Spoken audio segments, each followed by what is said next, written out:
বাইজিদ বোস্তামি রহমতুল্লাহি আলাইহি রাস্তা দিয়ে যায়। রাস্তার দুই সাইডে গাছের সারি সারি গাছ, গাছের ভিতরে পাখি বসে থাকে।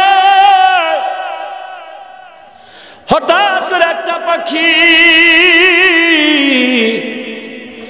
বাইজিদের সুন্দর জামার উপরে পায়খানা করে দিলেন।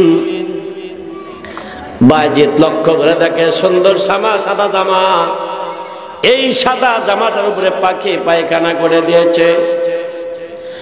বাইজিদ থমকে দাঁড়িয়ে গেছে, এদিকে তাকায় ওদিকে তাকায়, গাছের উপরে পাখি দেখা যায়।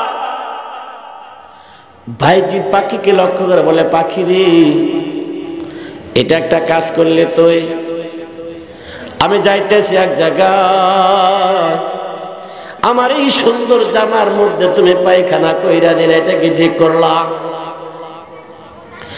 বাইজিদ বলে, পাখি রে শুনো, যদি ভুল বশত পায়খানা করে থাকো তাহলে মাফ করে দিব, আর যদি ইচ্ছা করে পায়খানা করে থাকো আর আমার কাছে মাফ চাও তাহলেও তোমাকে মাফ কইরা দিব, আর ইচ্ছা করে পায়খানা করলে যদি মাফ না চাও তাহলে কিন্তু মাফ করব না। পাখি ডাক দেয়, মালিক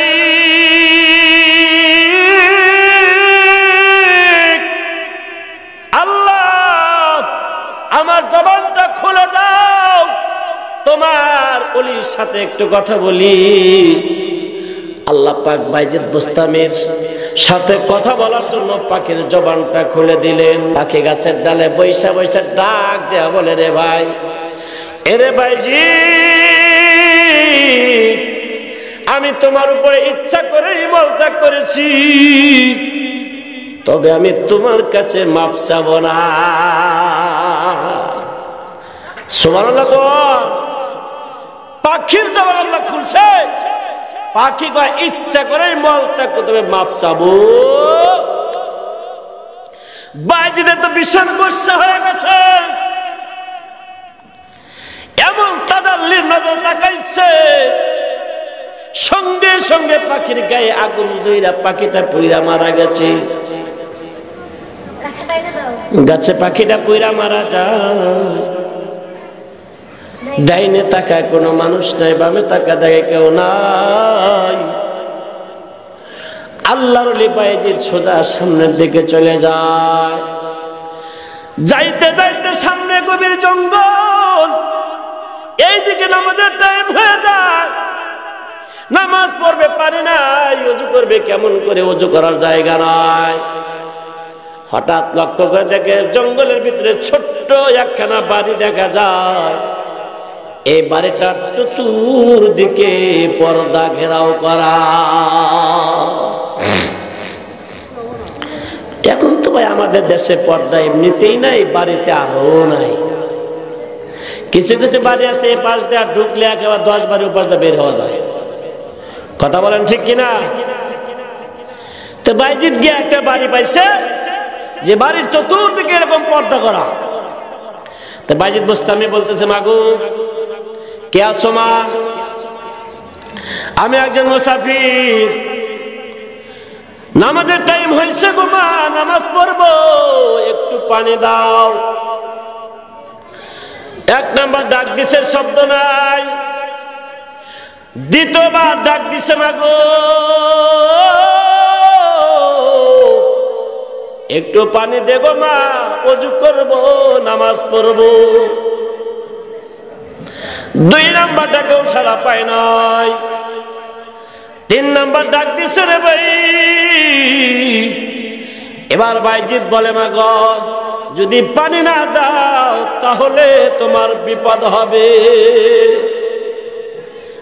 বাইজিদকে পানি দাও, যদি না দাও তোমার বিপদ হবে। বন্ধুগণ, আমার কিতাবের মধ্যে লেখা, এবার ভিতর থেকে পর্দার নিচ দেয়, একবার না পানি দিছে, এক মাস ডাক দিয়ে বলে, রে বাইজিদ, এই বাড়িতে পাখি মারার কারাম কারামতি চলে না।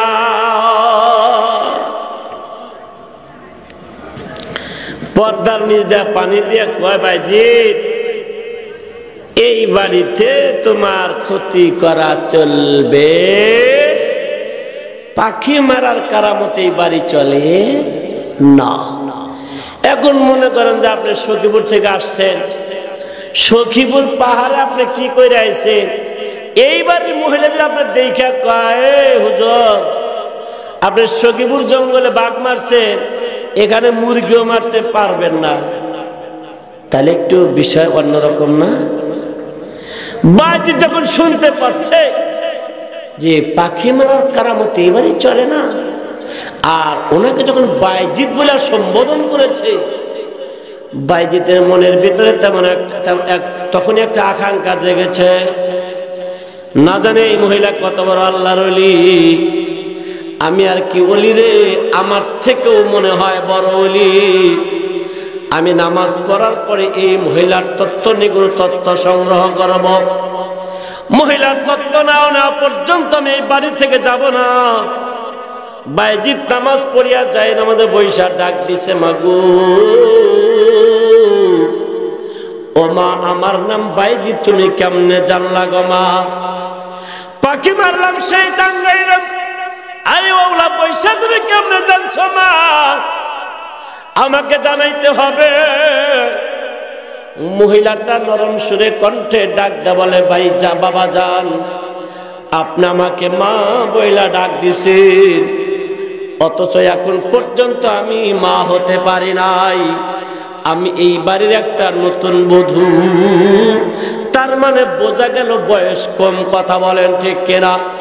বয়স্ক মহিলা হইলে হয়তো বুঝতে পারতাম যে ইবাদত বন্দেগী বেশি বেশি কইরা আল্লাহকে হাত করছে। মহিলা বলে আমার বয়স কম, আমার এখনো সন্তান হয় নাই, তার মানে বোঝা গেল অল্প বয়স্ক মহিলা। আল্লাহর বান্দি বলে, বাইজিৎ